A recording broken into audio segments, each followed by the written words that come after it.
Great. Thanks, Zoe. Okay, welcome everyone. I wish I could see you all. It's great to see your names, at least on the list. So my name's Dorothy, and I'm with my colleague Rosie, who'll introduce herself just now. And we are both going to be looking at thank you. We're going to be looking at integrating writing into your literacy programs.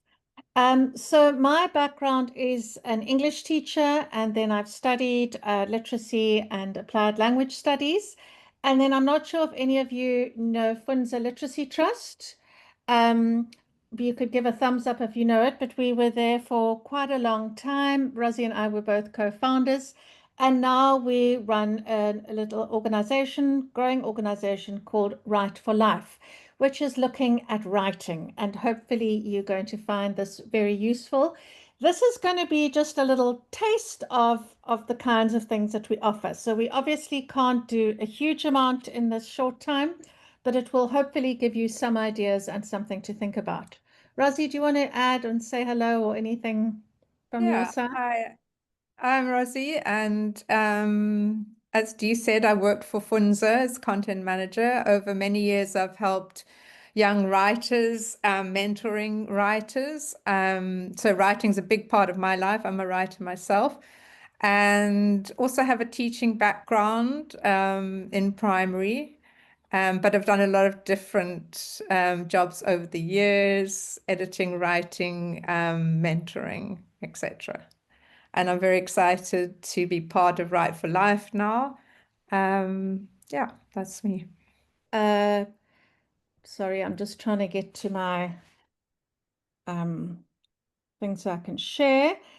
Just to give a little overview of writing and the benefits of writing, and then how to teach writing.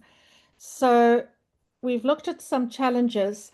Now, often people have been focusing on reading, which is vital, but often writing gets left out. Like Cyril Ramaphosa, our president, said people need to focus, we need to get every grade for reading for meaning. But it's vitally important, but writing is like the other side of the coin. And there are so many benefits to writing, and we need to focus on writing as much as we do on reading as shared teaching skills. And one of the, I mean, as you say, children are struggling to read for meaning. Writing, actually, if you encourage your children to write, you very then they get to understand what text is, and that it's meant to convey meaning. It's not just words on a page that are dropped down from the heavens, which I know many of my kids used to see text as. They used to see books as something that just came down from the heavens. They didn't think about what they were for or about the meaning of those books. And if people write, then they learn, they understand what it is that words do, and that they start understanding reading better. I mean, there are also lots of studies that have shown that the more people write and the more children write, the better their intellectual and cognitive abilities grow. It's very much linked to brain development and thinking. As you learn to think, you kind of writing helps you work out your thoughts and logic and critical thinking. And then writing is also, and this is particularly, in fact, it's for all children. If you are able to let children express themselves through writing, it can be extremely beneficial for both physical and mental well-being. Um, they have studies that shown that they actually did it with university students who wrote about things that were troubling them, and they found that those students actually visited the clinic less. That writing about what they were feeling and thinking and the challenges they were facing actually helped them deal with them.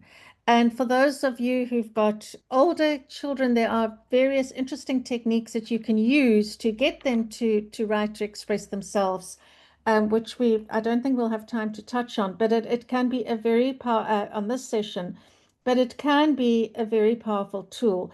So we are going to be wanting to help you with reading as well, but what we are wanting to say is that we can't separate reading and writing, and that writing often gets left behind. And the problem as well, as you talked about in your groups, is some of the attitude in schools is not that helpful. You can see this poem that kind of expresses that. One day I wrote, my cousin he hurt me, and nobody knows. My teacher wrote, check language, check spelling, improve this careless work. One day I wrote, I love the smell of fire smoke in the evening. Oh, it makes my heart sing. My teacher wrote, your heart sing? That's a cliche, dear. Everyone says that. Think of another thing. One day I wrote, footsack, shouted my brother, so loudly that the neighbors heard. My teacher wrote, such language, boy, find another word. Now I see a blank page and feel fear. I'll never be a writer. My teachers made that clear. And this poem really just captures the message that so often at school, the focus is on getting things right, um, not making mistakes.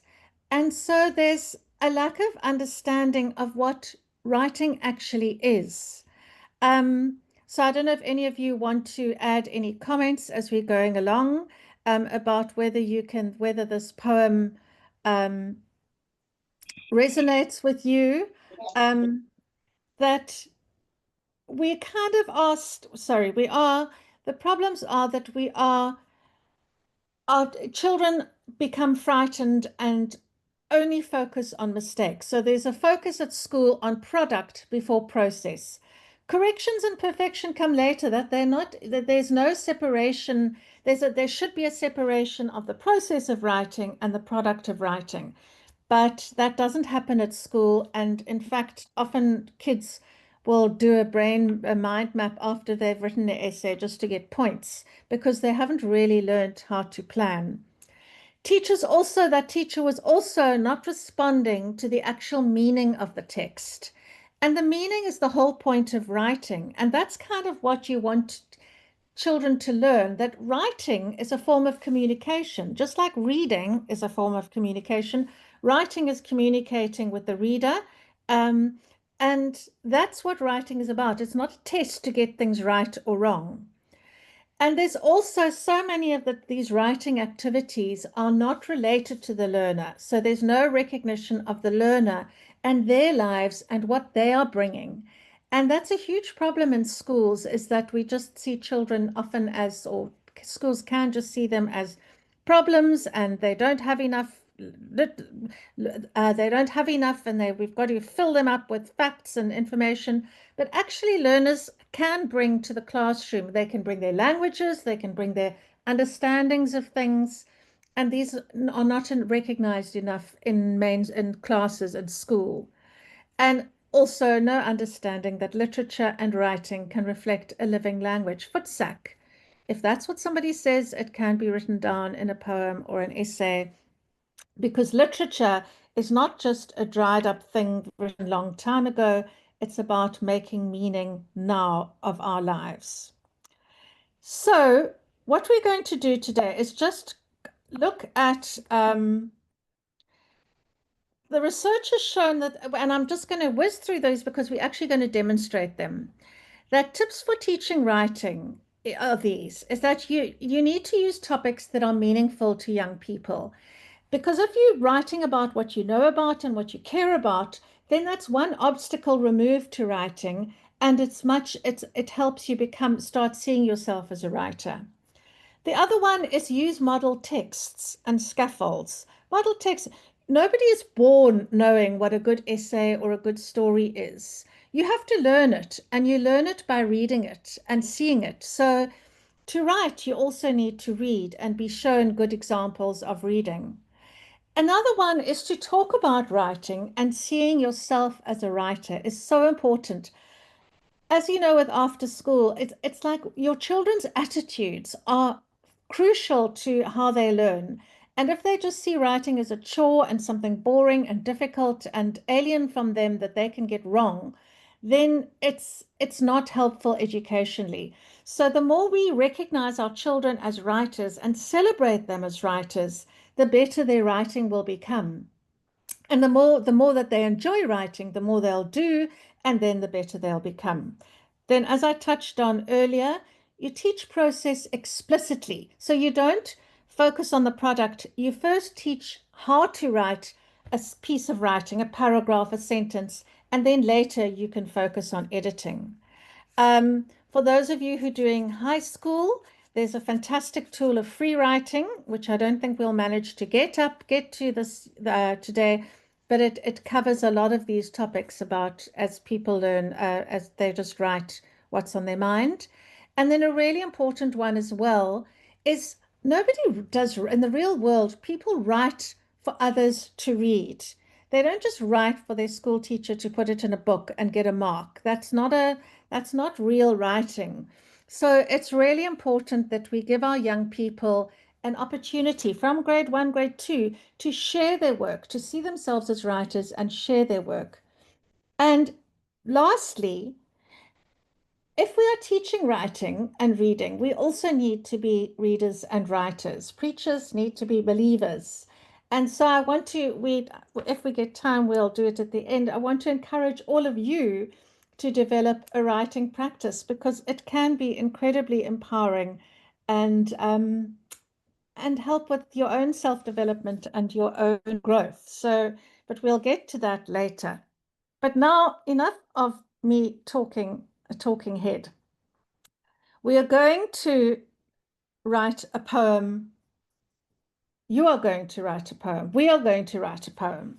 So please make sure you've got your pen or paper. I don't know if you can write on a phone when you've got the meeting, but you don't have to be watching me or any, you just have to be able to listen to me. So can you all just give me a thumbs up when you've got a pen and paper? And it's not scary and you don't have to share it. And it's hopefully demonstrating that it's going to be fun. I've got a thumbs up from Sarah, Cindy. Okay, we've got, oh, that's a fabulous thumbs up. So please go, yeah. Have we got thumbs up from people? Um, you are going to be writing a poem. Well, it's a little piece of writing about yourself. So we're going to start, and you just need to listen to me. And I would like you, and I'm going to say you can close your eyes. And if you want to, you can close your eyes. And if you don't want to, you don't need to. But just to close your eyes to sort of think about things. So close your eyes and think about what are the things that you see often in your daily life? Like, what is the first thing you see in the morning? And what are things that you see every day? It can be a person, it can be a place, it can be a thing. What are things that you see every day? And now, what I want you to do is I want you to pick up your pen or type and just write, I see, and then whatever you see. And if it's something, and I want you to give details, like don't just say, I see my brother, or what does your brother look like? What is he doing? I see my son, I see my son getting ready for school, moaning about his teacher. So what are the things that you see? Give it, I see my son putting on his black school shoes, getting ready for school. I see people in the street, catching the taxi. So just give us a few details of just write 2 or 3 sentences of things that you see every day. I'm just going to give you a few minutes for that, a minute or two for that. And as I say, give a little bit of detail. What are the people doing in the street? What is your partner, or what is your mother saying, or what does her face look like, and what is she wearing? Maybe a pink duck. So just write 3 sentences of what you see.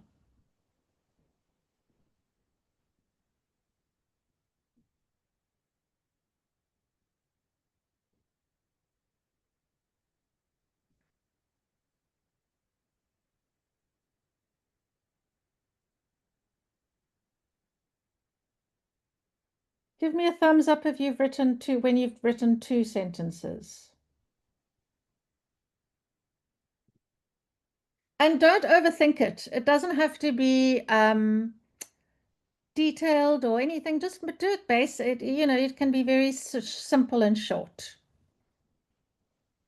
because you've got quite a few to write. So just finish the sentence you're on. Even if you've only got one I see, that's fine because we're going to go on to the next one. And the next one is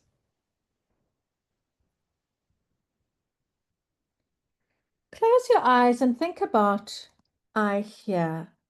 What are you hearing right this minute that we can't hear? What do you have a voice in your head who's telling you things like um, a voice of your granny saying, believe in yourself, or a friend who says, you can do this? Or what is a kind of voice that you hear in your head quite often, or even a negative voice saying, you can't do this? Um, think of sounds. This is not you just thinking and getting ideas. What sounds make you frightened? Real sounds that you've heard. What are the frightening sounds you've heard? And what are sounds that make you happy? Think of sounds that make you happy. And now write two sentences of any of those sounds. I hear. So write two sentences of things that you hear.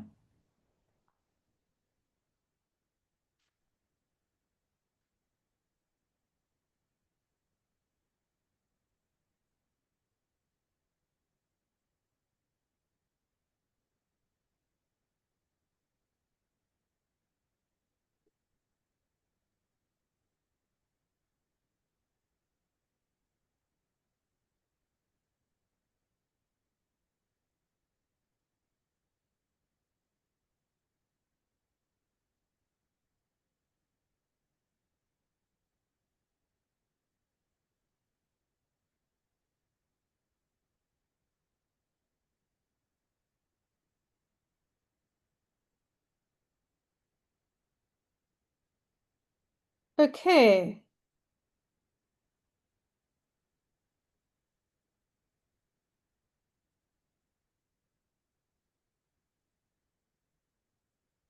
Yeah, you can give me a thumbs up when you're done.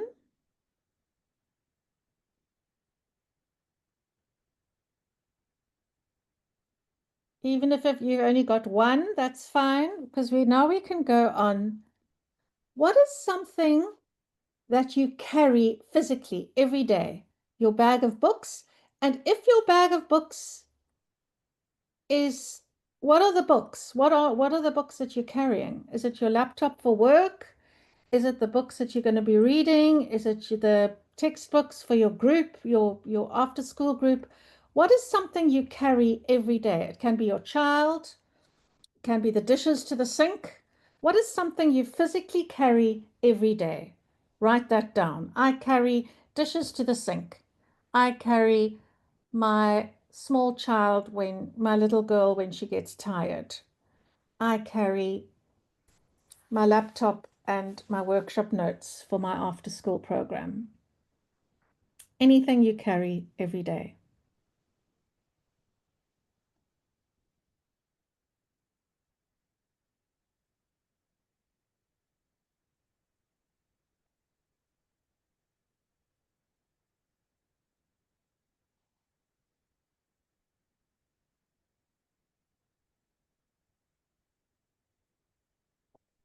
The next one is, what do you carry in your mind?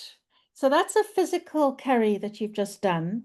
Now you're doing something that you carry in your mind. It can be a weight of worry.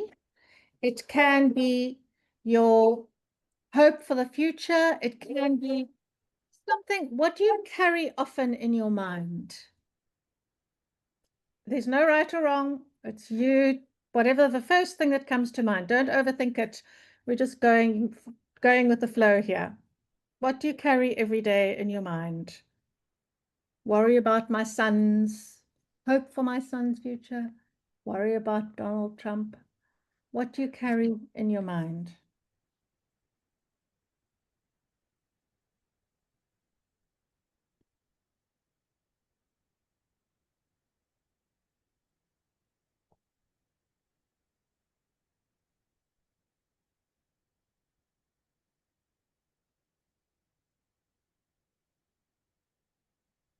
Give me a thumbs up when you're ready to carry on.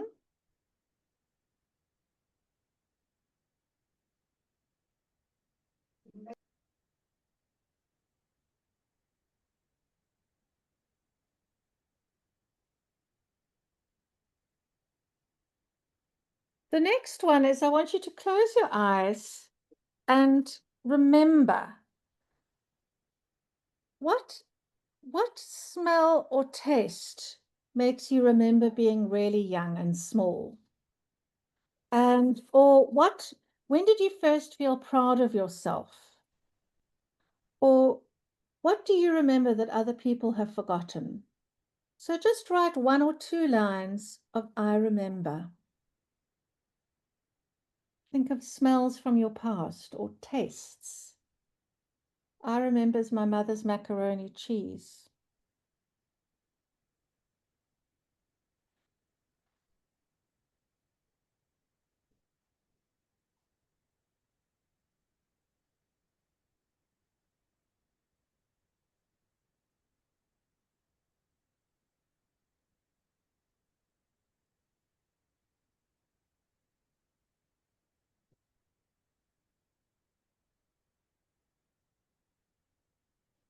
Okay, your next one is what will you never do and what are you not afraid of?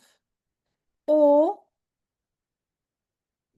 either of those two. So what is something you will never do or something you are not afraid of? So what's something about you aren't, something about no. So I will never, whatever, or I'm not afraid of.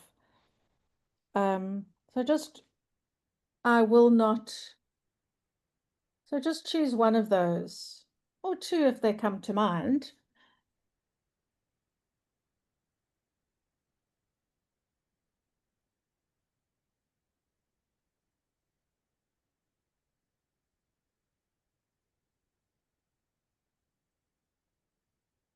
Again, just the first thing that comes to mind. No right or wrong.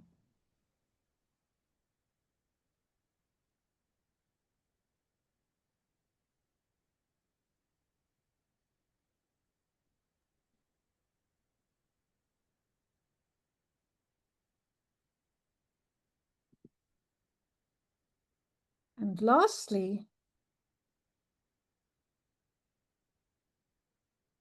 I dream of. End off with what your dream is for the future, for this afternoon, any dream of yours. Write it down. Dream of for the world, any dream that first comes to mind.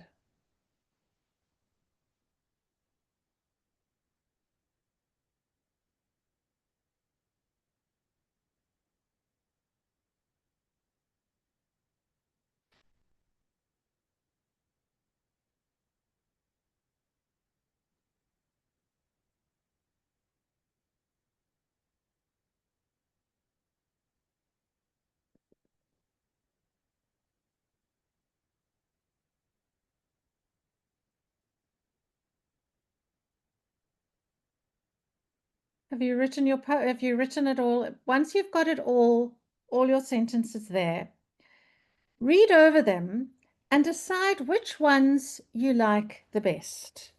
So you're going to create a little poem now from this, but you're going to choose the sentences that you like the best. So this was a young Zimbabwean facilitator, also extramural facilitator from actually Zambia. These are the lines she chose. I see my mother's tired but loving face after a long day. I hear the laughter of children playing in the village. I carry my little sister on my back while I read my notes. I dream of standing on a big stage telling my story. I remember the smell of roasted maize in the evening. I do not stay silent when my voice must be heard. I will teach others that courage begins with believing in yourself. So she just chose a couple of lines. You can make it longer, you can make it shorter, and you can choose your lines and write out your poems and share them in the chat, or we're going to ask somebody to be brave enough to read that out loud. These are lovely.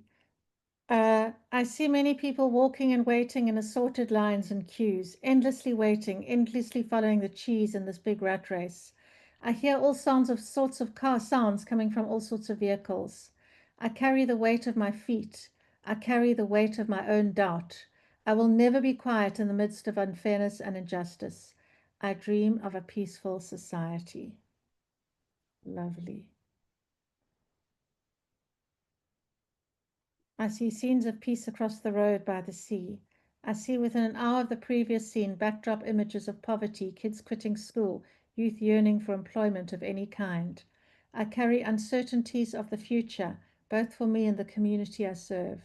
I'm not afraid of taking decisions. I dream of a free world. These are lovely in the chat. That's Jaka. Dante. Anyone prepared to read theirs out? It's always lovely to hear people reading in their own voices. I'll read. Great. Okay. I just did a few. I see a crack of light through the curtain. I hear kids gossiping on their way to school. I carry fear of all the disasters that could possibly happen today. I remember my granny's rich stew with mushrooms. I remember the excitement of my birthday. I'm not afraid of being wrong. Oh, that's lovely, Rosie.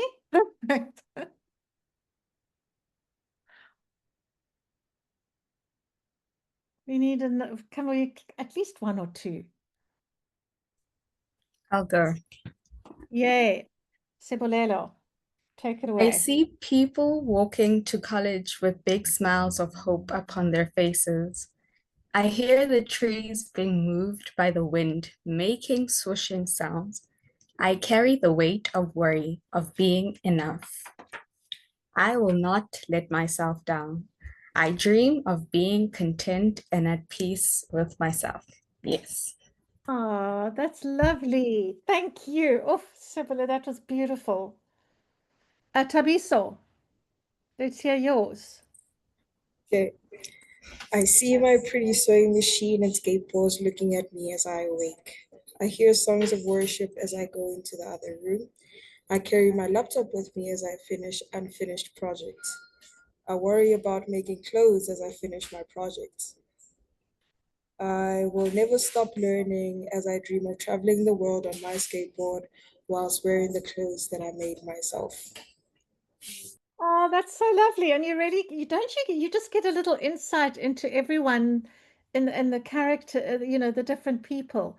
Thank you, Brandon, Lysander. I want to this activity is bring out the poet in us. Absolutely, Dante. We are all poets and we are all writers. And those were those were stunning. And I want to please, Rosie, can you collect the ones on the chat and then please also everyone, last reader, anyone want to read? Last one. We're going to collect your poems, so please don't lose them. Do collect them. Um, because you can see how powerful they are. And it's such a powerful and simple activity for you can do it. We've done it with grade sixes. You can do it in different languages, and you really get a sense of people, and you get a sense of we are all how much we can all express ourselves. Um, and I just want to go back to what I was showing about. So that was Dorica's one. So in that, the topics are meaningful. ourselves are meaningful to us. We are meaningful to us. So it's not difficult to think about your own life because we experience it every day. Notice that I gave you, I taught you the process explicitly. I went through step by step what you needed to do, and I gave you a model text. I showed you a piece of writing just to give you an idea of what I was expecting. And the writing was for a purpose. We heard some, and we want all of them. We want to see all of to share all of them with you. And you can do this kind of activity. Okay, so this is now we did with you as adults, but you can do this kind of, you can simplify this kind of activity for whatever grade you are teaching. For example, you could make, and this is also would help getting reading material for your children. So if you look at this middle picture of a zigzag book, you can get your children themselves to make zigzag books, or you can make zigzag books for your children that they then illustrate. So if you see the picture on the right here, what grade was she? Grade 1 or 2 teacher asked her children what they did every day in the playground. And they told her, and she copied it out for them because they're not writer, they were not ready to write it themselves yet. So she wrote it out, she made little zigzag books, and then they illustrated them according to what the words were saying. And so they've got a picture of what that word is saying, and then they can start working out the letters that go with the picture. And so that was a really cheap way. And you could do, I like, I see, I see, I like, I see, I hear. You could do that with small children and then make a little either individual book with them or a class book that they can then themselves read, and they are also the writers. You can do this with individual children too. They can write, instead of doing a whole poem on one page, they can write all about themselves and staple their books together. And then they are writers and they are expressing themselves, and other people can read their books. So you've got both reading and writing. Just by getting children to make their own books, and then if they're very young, helping them to make their own books, writing out what they say and letting them illustrate them. So that's a really easy way of creating. So what we wanted to show you is to show you an activity that you can do with adults and adapt it to also use with children.